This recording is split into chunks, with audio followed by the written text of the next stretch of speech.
As we continue to bring you live updates here in Georgia on the second autopsy of Adriana Younge, I have with me here Miss Lewis, who is the very outspoken aunt of Adriana Younge. Miss Lewis, thank you for gathering the strength to speak with me. I first want to ask, you have seen that the police have concluded their investigation in this matter. That's basically what they're saying. Uh, is the family accepting that? If not, why not? All right, so thank you for having me. No, the family is not going to accept that. I listened to Dr. Todd briefly, and I want to also state that that's not the police territory. All right, to decide to conclude that the family has had many questions that are not answered. They have been left unanswered. And some of those questions includes time of death, includes whether the liquid, the fluids in her nostrils actually came from the pool, because as we all saw, that pool was drained before water came out, before a sample actually was able to come from it. And so we have questions. We also have questions concerning the marks on her body, identical marks on her arms, identical marks on her knees, the mark on her forehead. So we have so many questions that have not been answered, and so we just cannot accept what the police have said there. The initial autopsy said she drowned. Are you, the family, of this belief anywhere in your heart? All right, so we as a family, we're saying that, all right, maybe she did drown, but we think that she was forcefully drowned. We know that she was definitely not drowned in that pool. And we were there, I touched her body. Her body was not bloated. Her body was warm and cold. All right, so we know, and we know what we saw. So her nostrils, both nostrils, had cotton wool inside. That's what I saw, I examined. So we're not refuting that she drowned, but we're saying that she definitely did not drown in that pool. All right, so that's our position. Could you take us back to the day Young went missing, to the time that her body was retrieved from the pool? I know it's a painful experience, but for context, I would really like to know. All right, so it's a day that I really cannot forget. That Wednesday, I was home. I had a class online, and I suddenly got ill. I started not feeling well. And so my class should have started at 1:15. I texted my students in the chat, and I asked them for us to start at 1:30 because my tummy was hurting me. So I went to the bathroom, came back at that time, started the class, and then we had some technical difficulties. And so I was forced to end my class a little early. By that time, I was getting a severe headache. So I said to my son, one of my younger sons, Malachi, I said, look, give me 2 Panadol, I'll go drink, and don't wake me up. Well, I went into bed, and just to lie down so that the headache will go away. And then my sons came knocking on the door, mommy, mommy, mommy, mommy, mommy. So I knew that something was wrong. I jumped up. A friend was on the phone. She was saying, Amika, your niece is missing. I'm like, what? Where? You're out of your sleep. And I decided, I drove over there very quickly. Well, I live a short distance because I live in Tushen. And I went across there. I saw people sit down. I'm like, why are you sitting? Get up, we have to look for her, and so on. The thing that I want to impress upon the police is their attitude. And their attitude towards this family, and and their attitude towards the owner. Well, you know the hotel has several owners. I'm speaking specifically about Boj Narain Bola, son, because while I was there, we had a very small crowd initially, family members, neighbors, and so on, who came out. And while I was there, you know, son was just on his phone. Then you saw one police come up and talk with him. And then, you know, nobody came to us to say, all right, what can we do to help? We asked repeatedly for the pool to be emptied, for us to search, and everything fell, all of our requests fell on deaf ears. We saw the police protect, guard, defend, and they're even defending now the owners, all right, or the owner of that hotel. So it has been such an emotional roller coaster, and I can tell you that especially for my brother-in-law, Sir Brian, and for my sister, Amicia, and for their children, all right? I've had to listen, I've had the privy to listen in. I was privy to listen in on conversations between my niece and my nephew and my daughter and my niece. And, you know, they're hurting. They want justice too. All right? So it has been such an emotional roller coaster. I also would like to address what our president, Mr. Ali, has said. And Mr. Ali promised us, he promised the father of Adriana, Sir Brian Younge, he promised him that he will leave no stone unturned, that he will provide all of the resources that are needed for an independent investigation. Sad to say, that has not been materialized up to now. We have asked, Sir Brian has asked, Amicia has asked, the family has asked for the FBI to come in. The embassy, the U.S. embassy, is waiting on the government of Guyana to ask. They're willing, but they're waiting on Mr. Ali to ask, on this government to ask. And that request, for some reason, odd reason, has not been made. So our family, we are hurting on every possible level that you can think of. We don't have the police by our sides. We don't have the government helping us.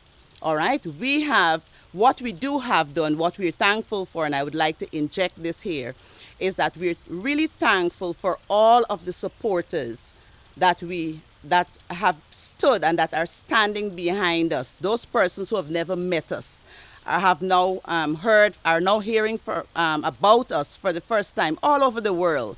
Those are the people that we are extremely, extremely grateful for. You have lost a loved one. I feel your pain. What would satisfy the family of Adriana Younge? I know there's nothing that can bring her back, but in this case, what can satisfy the family? All right, so we would like to begin with an independent investigation. We want the FBI to come here to investigate this case. We want the government, we're calling on the government, we're calling on Mr. Ali and the government of Guyana to ask the embassy, the U.S. embassy, to approach them, all right, to ask the U.S. for the FBI to come in. What we want to see is not see a recurrence of what has happened here. All right? We want Adriana's death, and I always say her murder, to be the last of its kind.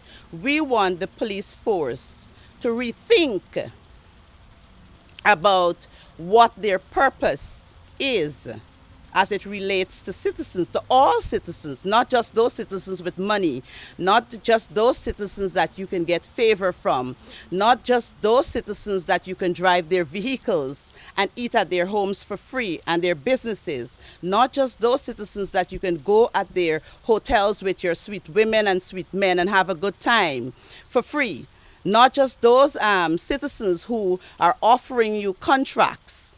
We would like the police force to rethink about the decision and the oath that they have made to serve and to protect all citizens, because they have certainly failed the Young's family and they have failed me.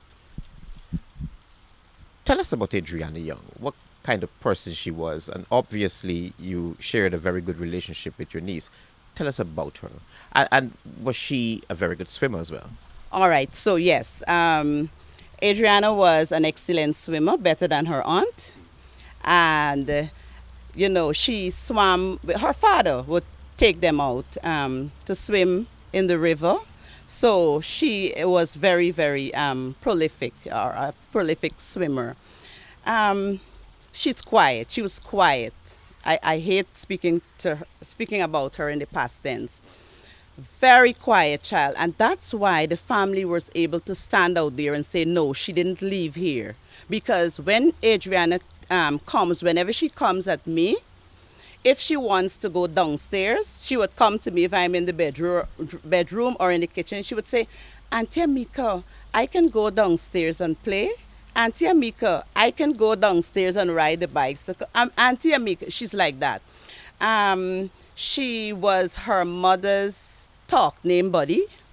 You have that child that you can chat with. She was that for my sister.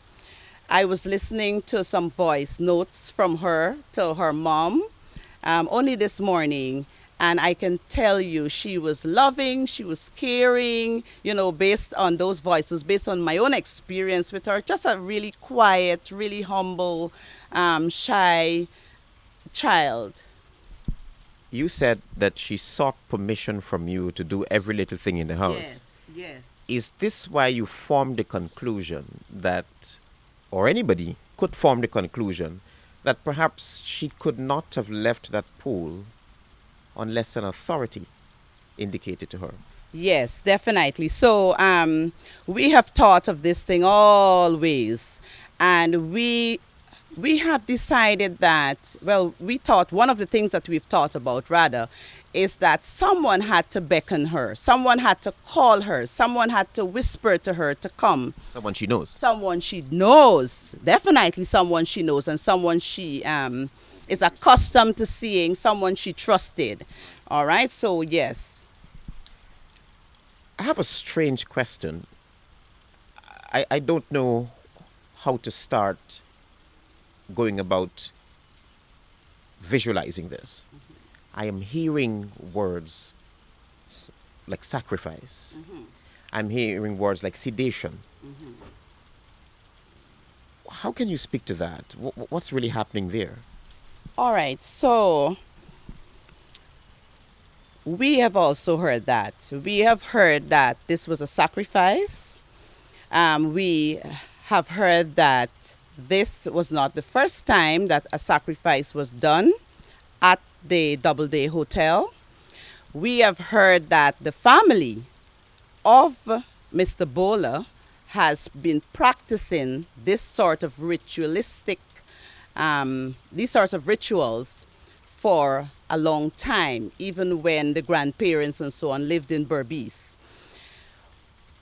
We have looked at the marks on her body, the identical marks on her body, and we think that they have some sort of meaning that we would like to know what the meanings are.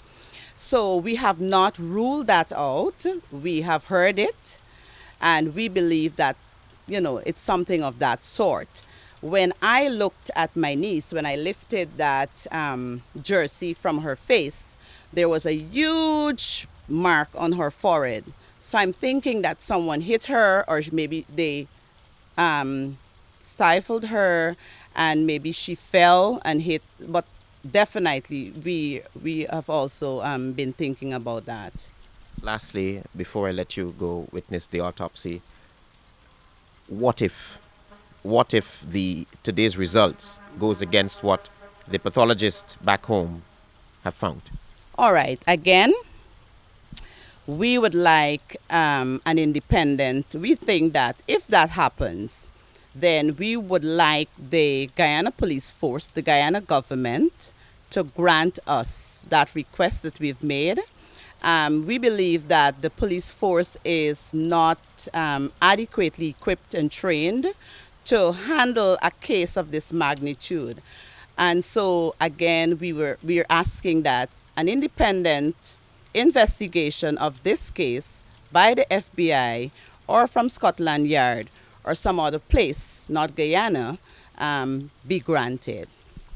So finally, Miss Lewis, the overall feeling, the overall gut feeling of Adriana's family is that she was murdered. Yes, yes, Adriana was murdered. That's what we believe. And I don't think that we're alone in that belief, given all of the marks and given, what transpired there. The cover up, the attempt to cover it up. All right, the magnitude of the attempt to cover up this murder case, yes. Thank you very much, Miss Lewis. I wish you, and your family all the health and strength that you may need to go through this. I know the autopsy is coming up very soon, so you can go. Thank you. Thank you very much. Welcome. Welcome. That's Miss Lewis, the aunt of Adriana Younge. In the background there, that's Mr. Sir Brian Younge. That's the father of Adriana Younge. Of course, I did approach him to have a word with him, but of course the emotions here are very high in Georgia. He is not ready to speak with us as yet. The time now is 2:30, and the body of Adriana Younge, I understand, was just placed on the table in preparation for her second autopsy. So you stay tuned to HGP TV Nightly News. We will continue to bring you updates as the day unfolds.